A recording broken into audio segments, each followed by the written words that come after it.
उद्देश्य। इस पाठ के अंत में आप निम्नलिखित सीखने में सक्षम हो जाएंगे। गोलकोंडा के किले और इसकी महत्वपूर्ण विशेषताएं जैसे दीवारें, दरवाजे और फव्वारों पर चर्चा करने में, पुराने समय में जल की व्यवस्था पर चर्चा करने में, संग्रहालय में रखी हुई वस्तुओं पर चर्चा करने में। पहुंचे गोलकोंडा। गोलकोंडा का किला हैदराबाद में स्थित है। एक किला एक सुदृढ़ इमारत होता है जिसके चारों ओर एक दीवार होती है जहां सुल्तान यानी राजा, सत्ताधारी लोग, सैनिक और अन्य लोग रह सकते हैं और शत्रु से सुरक्षित रह सकते हैं।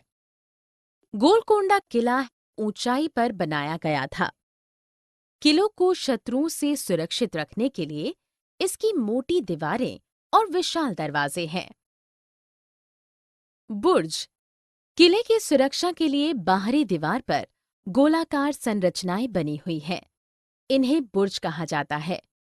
इन बुर्जों में बड़े बड़े छिद्र बनाए जाते थे जिनसे दिखाई देने वाला क्षेत्र बढ़ जाता था।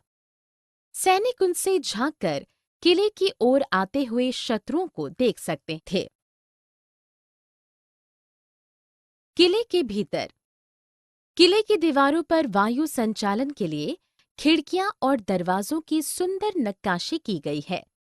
किले के भीतर कई महल हैं, जिनसे पता चलता है कि किले में राजा, किसान और अन्य लोग भी रहते थे।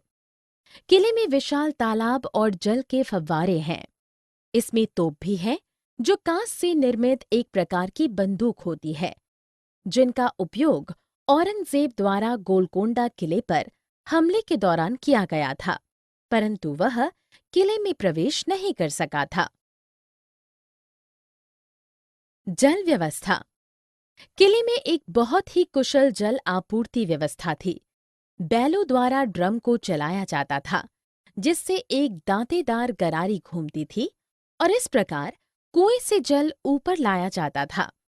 किले के विभिन्न भागों में जल पहुंचाने के लिए पाइपों का उपयोग किया जाता था। हैदराबाद संग्रहालय। हैदराबाद संग्रहालय में बहुत सी वस्तुएं रखी गई हैं, जैसे बर्तन, आभूषण, तलवारें और बहुत से बर्तन और कढ़ाइयां पीतल और मिट्टी से बनती थीं। सारांश। हमने जो कुछ सीखा है उसे संक्षेप में दोहराएं। गोलकुंडा किला हैदराबाद में स्थित है। किलों में दीवार पर खूबसूरत नक्काशी की गई है, जिसके साथ साथ खुली हवा के लिए खिड़कियां और दरवाजे भी बनाए गए हैं।